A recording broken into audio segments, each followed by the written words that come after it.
எல்லாருக்குமே வணக்கம். பத்திரிகை நண்பர்கள் அனைவருக்கும் நன்றி. இங்கே வந்திருக்கீங்க எல்லாருமே. ஒரு முக்கியமான படம் லால் சலாம். பீரியட் ஒரு 1990s நடக்கிற கதை. இந்த கதை வந்து விஷ்ணு ரங்கசாமி எழுதியிருக்கிறாரு.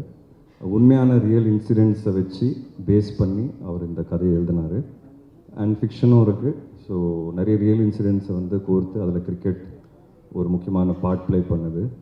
அண்ட் ஐஸ்வர்யா ரஜினிகாந்த் அவங்க வந்து இதுக்கு ஸ்க்ரீன் ப்ளே அண்ட் டைரக்ஷன் ரொம்ப பியூட்டிஃபுல்லாக அந்த கதையை வந்து ஸ்க்ரீனில் கொண்டு வந்திருக்காங்கன்னு நான் சொல்லுவேன். ஸோ ஒரு இம்பார்ட்டண்ட் ஃபில்ம் இது. கரண்ட் சினாரியோ தான் ரஜினி சார் சொன்னார், நீட் ஆஃப் த அவர். அது ஏங்கிறது உங்கள் எல்லாருக்கும் பார்க்கும்போது தெரியும். எனக்கு ஈவினிங் ட்ரெயிலர் ரிலீஸ் ஆகுது. ஸோ நீங்கள் பார்த்தீங்கன்னா அதுலேயே உங்களுக்கு ஒரு ஐடியா வரும்.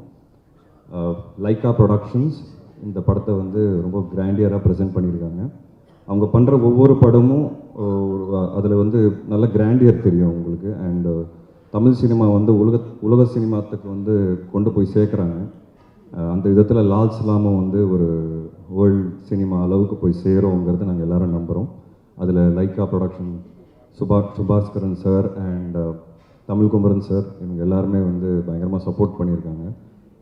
ஏன்னா லைவ் லொக்கேஷனில் ஷூட் பண்ணோம். நிறைய லொக்கேஷன்ஸ் பாம்பே, பாண்டிச்சேரி, திருவண்ணாமலை, சென்னை. ஸோ இது எல்லாமே வந்து ஒரு பெரிய குரூவோடு தான் நாங்கள் ட்ராவல் பண்ணுவோம். ஸோ இது எல்லாமே சீம்லெஸ்ஸாக இருந்தது.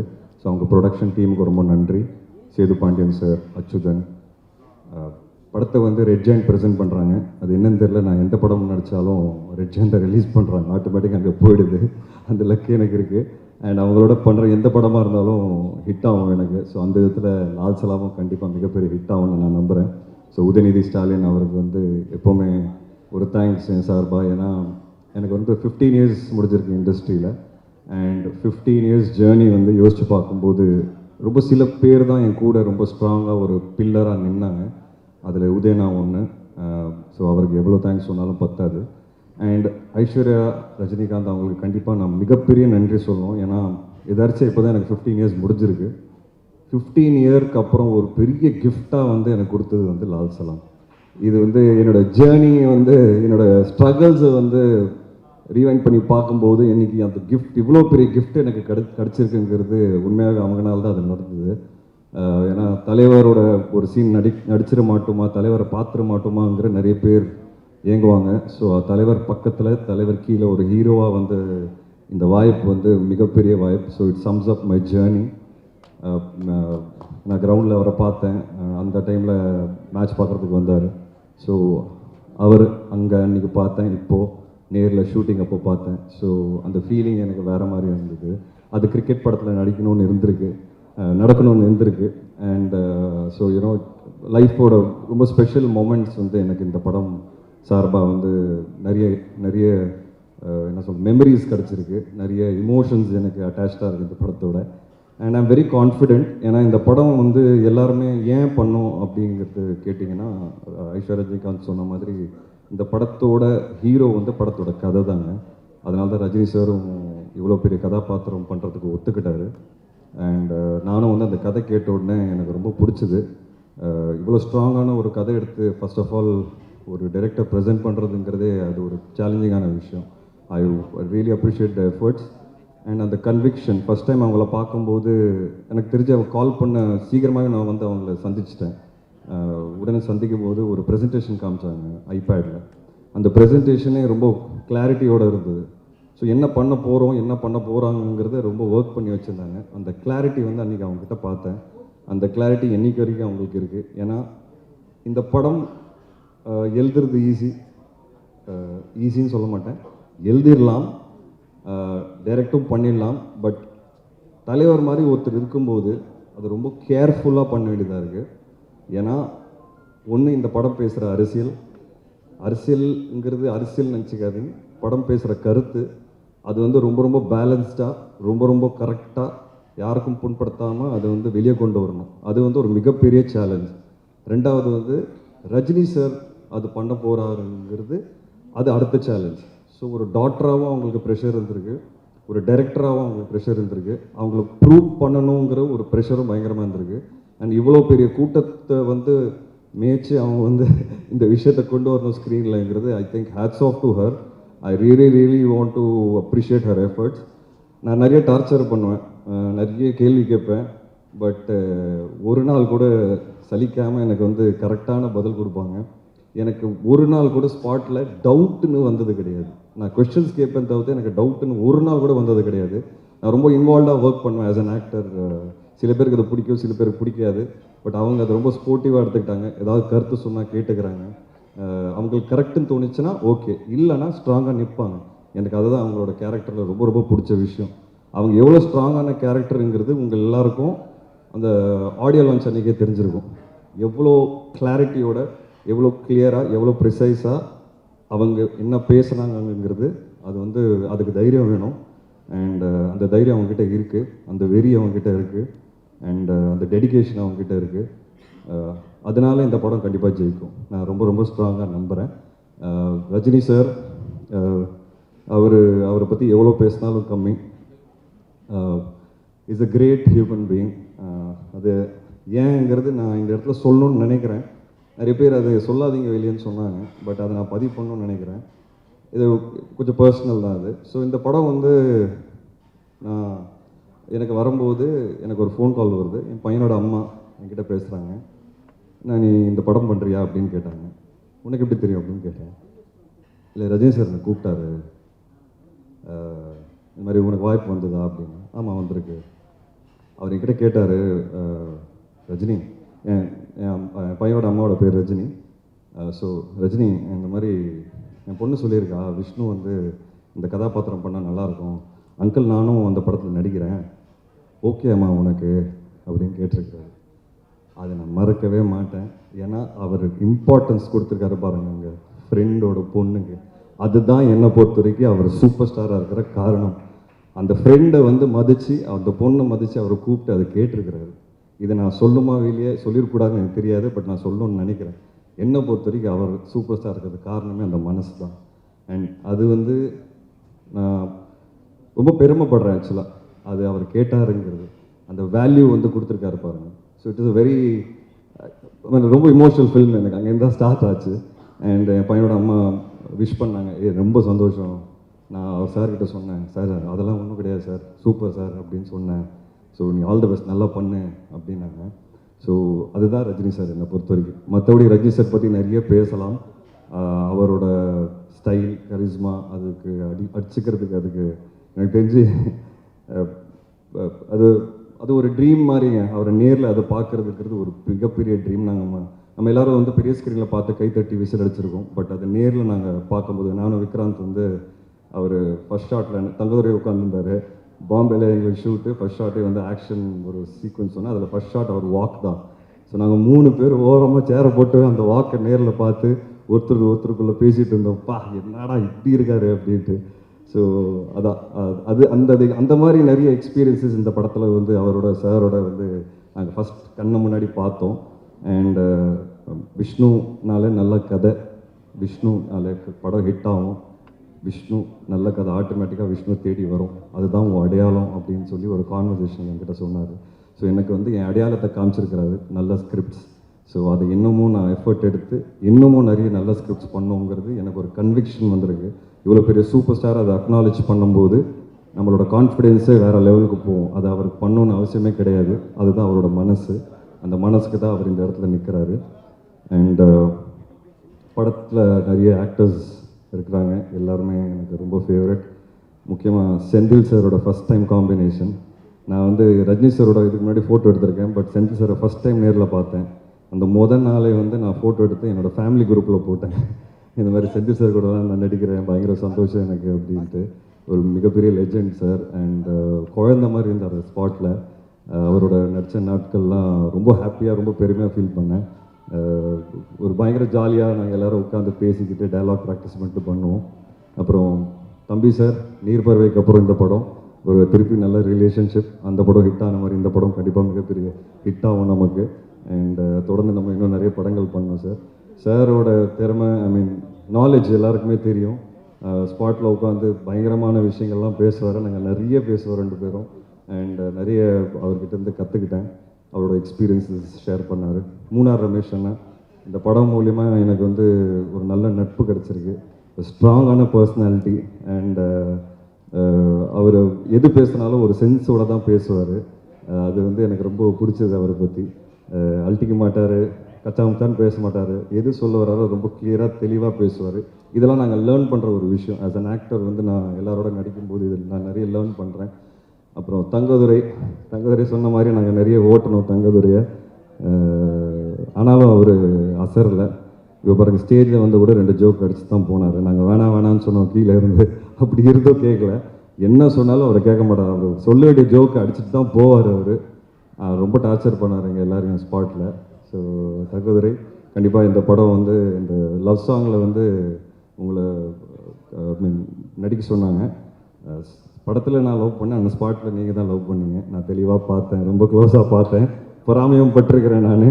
ஏன்னா நான் பேசவே மாட்டேன் ஹீரோயினோட. இவர் பார்த்தீங்கன்னா பேசினே இருப்பார் 24 ஹவர்ஸு. அந்த லுக்கும் பார்ப்பார், ஒரு ஓரக்கண்ணத்தில் ஒரு லுக்கு பார்ப்பார். அதெல்லாம் நான் நோட் பண்ணியிருக்கேன் தலைவா. ஸோ தங்கதுரை வந்து உண்மையாகவே லவ் பண்ணார் ஸ்பாட்டில். அண்ட் நிரோஷா மேம் ஒரு இவ்வளோ பெரிய artist. People like me, like I set, நம்மளால் வந்து ஒரு நல்ல வாய்ப்பு கிடச்சிடாதா அப்படின்னு நினைக்கிறேன். அம்மா சினிமா பார்த்து வளர்ந்துருக்கோம். அண்ட் மேடம் மாதிரி ஒரு ஆர்டிஸ்டோட நடிக்கும்போது ஏதோ கரெக்டாக பண்ணிகிட்டு இருக்கிறோம், கரெக்டான பாதையில் போயிட்டுருக்கோம். ஏன்னா இவ்வளோ எக்ஸ்பீரியன்ஸ் ஆர்டிஸ்ட் நம்ம பார்த்து வளர்ந்துருக்கோம். And today we are acting with தெம்ங்கிறது அது வந்து ஒரு பயங்கர ஹாப்பியான ஒரு ஃபீலிங் அது. So it was great to work with you. And Vivek Prasanna, எனக்கு தெரிஞ்சு நிறைய ஆக்ஷன் சீக்வன்சஸ் எங்களுக்கு இருக்குது படத்தில். அண்ட் ரொம்ப கஷ்டப்பட்டோம் 2 பேர் சேர்ந்து ஸ்டண்ட்ஸ் பண்ணும்போது. பாவம் அடிலாம் பட்டது அவருக்கு. ஆனாலும் இந்த படத்துக்காக அவர் ரொம்ப உழைச்சிருக்காரு. அண்ட் நல்லா பெர்ஃபார்ம் பண்ணியிருக்கீங்க. படம் பார்த்துட்டு நான் கண்டிப்பாக ஒரு நல்ல பேர் வரும் உங்களுக்கு. I am very confident about it. And கடைசியில் பெஸ்ட் ஃப்ரெண்ட், எல்லார் லைஃப்பில் ஃப்ரெண்ட்ஷிப் அது வந்து மிகப்பெரிய ரோல் ப்ளே பண்ணும். ஒரு பயங்கரமான ஃப்ரெண்ட் இருப்பான் எல்லார் வாழ்க்கையில். எனக்கு வந்து 2 பேர் இருக்காங்க. ஒன்று வந்து என் ஃப்ரெண்ட் சையத் முகமது, அது நான் முன்னாடி பேசியிருக்கேன் அவரை பற்றி. இன்னொன்று வந்து விக்ராந்த், சினிமாவில் விக்ராந்த்.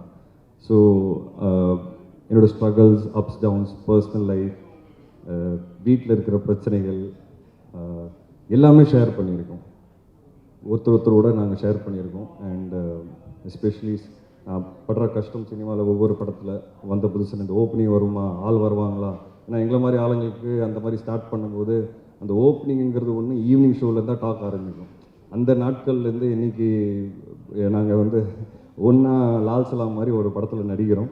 என்ன எங்களுக்கு ஒரு சந்தோஷம்னா ஒரு கவலையே கிடையாது, நிம்மதியாக தூங்கும். ஓப்பனிங் கண்டிப்பாக வரும், அது எங்கனால இல்லைன்னு எங்களுக்கு தெரியும், தலைவர்னால தான். ஆனால் இந்த வாட்டி ஃபஸ்ட் டைம் என்னோடய ரிலீஸஸில் நான் ரொம்ப நிம்மதியாக தூங்க போகிறேன். நைட்டு காலையில் தேட்டரில் கூட்டம் வந்துடும், வந்து படம் பார்த்தாங்கன்னா இதை கண்டிப்பாக ஹிட் ஆகுங்கிறது எனக்கு ஒரு பெரிய நம்பிக்கை இருக்குது. ஏன்னா படத்தோட கண்டென்ட் அப்படி இருக்கும்.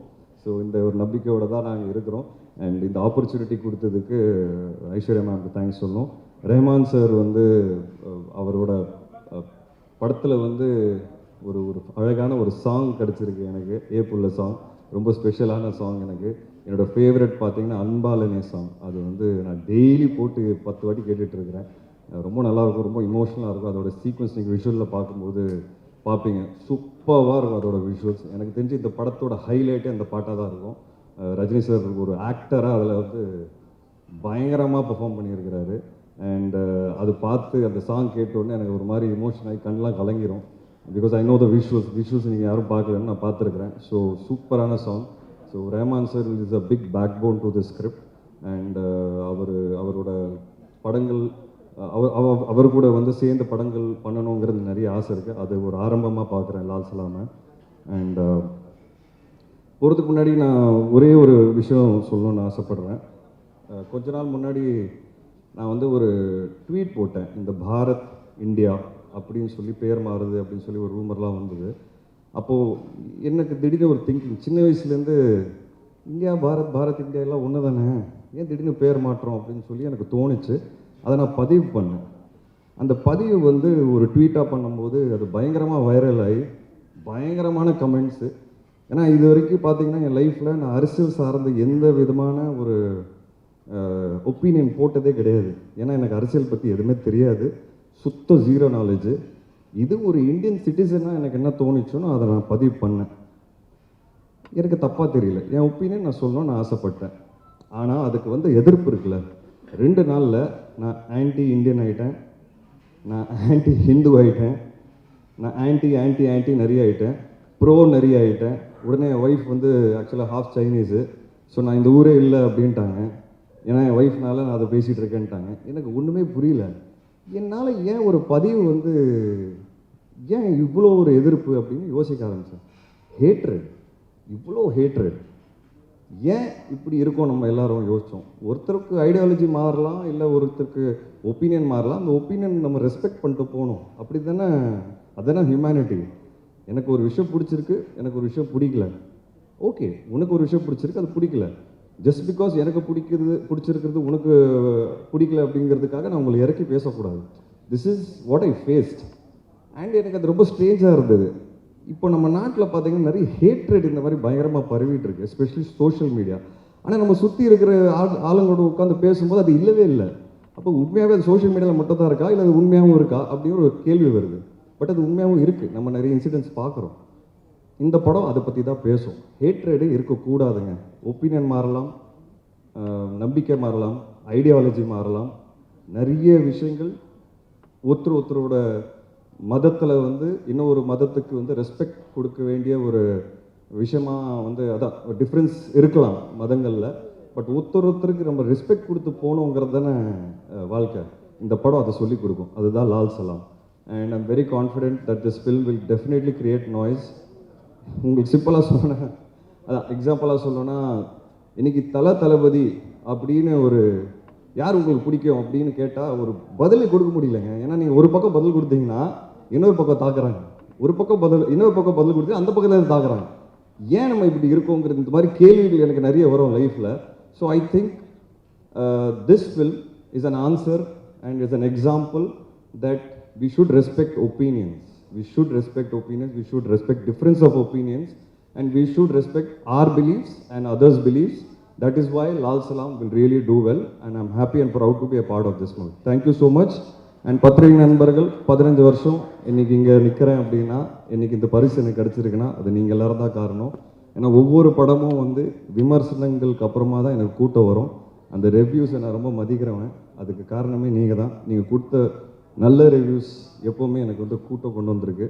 அண்ட் இப்போ நான் 5-6 படம் வந்து சைன் பண்ணியிருக்கிறேன். என்னோட நல்ல ஃபேஸில் இருக்கிறேன். And I'm thankful and I owe it to all of you. நீங்கள் மிகப்பெரிய சப்போர்ட்டாக இருந்திருக்கீங்க. தப்பு பண்ணும்போது கரெக்டாக பின் பாயிண்ட் பண்ணியிருக்கீங்க. அண்ட் எனக்கு அதெல்லாம் ரொம்ப பிடிக்கும். And thank you so much for this journey. And I think நிறைய பேசிட்டேன். ஏன்னா எனக்கு பேசணும்னு ஆசை. நான் நிறைய பேச மாட்டேன் முன்னாடி. ஏன்னா அப்பா போலீஸாக இருக்கிறதுனால நான் எது பேசினாலும் அதில் ஏதாவது ஒரு தப்பு கண்டுபிடிப்பாங்க. அப்பா ரிட்டையர் ஆகிட்டார். இப்போ எனக்கு ஒரு தைரியம் இருக்குது பேசுகிறதுக்கு. அதனால தான் நான் வந்து என்னால் நிறைய கனெக்ட் பண்ண முடிஞ்சது ஐஸ்வர்யா அவங்களோட. எங்கள் அப்பா சூப்பர் ஸ்டார் இல்லை, பட் அவர் ஒரு போலீஸ் ஆஃபீஸர். பட் அவர் இருக்கிறதுனால எனக்கு எவ்வளோ பாதிச்சிருக்கு லைஃபுங்கிறது அது எனக்கு தெரியும். அட்வான்டேஜஸும் நிறைய இருந்திருக்கு, டிஸ்அட்வான்டேஜஸும் நிறைய இருந்திருக்கு. பட் அந்த டிஸ்அட்வான்டேஜஸ் என்னங்கிறது எங்களுக்கு தெரியும். அது அவங்களுக்கு அது எப்படி இருந்திருக்குங்கிறது எனக்கு ரொம்ப நல்லா தெரியும், புரியும். ஏன்னா சார் வந்து மேடையில் சொன்னார், அவங்களும் சொன்னாங்க, இந்த மாதிரி வாய்ப்பு தேடி நிறைய இடத்துல போனேன். ரஜினி பொண்ணுங்கிறதுனால யாரும் வாய்ப்பு கொடுக்கல, கொடுக்கவும் மாட்டாங்க, இங்கே வெற்றி மட்டும்தான் பேசும். அந்த விதத்தில் ஐஸ்வர்யா ரஜினிகாந்த் இந்த படம் கண்டிப்பாக வெற்றி அவங்களுக்கு கிடைக்கும். அவங்க ப்ரூவ் பண்ணுவாங்க, இன்னும் நிறைய படம் பண்ணுவாங்க. வெற்றிக்கு மட்டும் தான் இங்கே மதிப்பு. And you will definitely win. Thank you so much. Thank you.